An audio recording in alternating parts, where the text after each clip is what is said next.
Hey there, it's Margie, incoming BS Math Freshie at UP Diliman.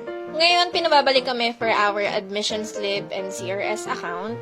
And update lang sa bangs ko, nawiwindang talaga siya sa biyahe. Kumakalas talaga siya. Natuto na ako mag-jeep sa loob ng campus kasi kung hindi ako aabot ng graduation day. Kunwari, di ako nawawala dyan. Pagdating ko ng OUR, nandun na yung friend ko, si Pao, so pumasok na agad kami. Pinaghintay kami ng onte, then binigyan na kami ng instructions kung ano yung mga sunod na gagawin. Papunta na kami ngayon sa College of Science para ipasa yung admission slip namin. Ganito itsura ko pag nag-jeep. Ang hangin kasi lagi, sobra.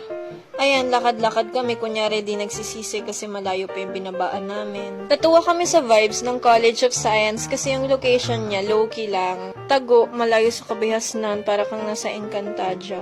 Pinasa na rin namin yung admission slip namin sa Office of the Secretary ng College of Science. Pinaghintay kami dito ng onte para malaman kung kailan yung pre-advising namin para sa enlistment. Tapos sabi mamayang 1 o'clock daw bumalik. So, 11 pa lang yan, kaya nag-ikot-ikot muna kami sa loob ng campus. Siyempre, yung una naming pinuntahan ay yung Institute of Math dahil excited kaming makita to.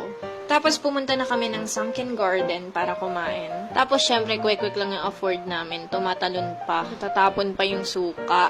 Bumili rin pala ako ng cheese stick kasi favorite ko to, pero may sama ng loob ako kasi nahulog yung isa. Ayun, umulan kahit umaaraw, kaya nag-wait muna kami dyan. Nag-jeep na kami pabalik ng College of Science and for the first time, sobrang saya namin kasi hindi na kami gumamit ng mapa at nakarating kami sa aming patutunguhan. Pinapunta kami ng Institute of Mathematics para sa aming pre-advising. Medyo madilim sa loob siguro dahil wala pang pasok, pero medyo nakakatakot. Dito kami sa loob nagpa-pre-advising and sinabi sa amin kung ano yung mga subjects na kailangan namin kunin. See you next time! Bye-bye!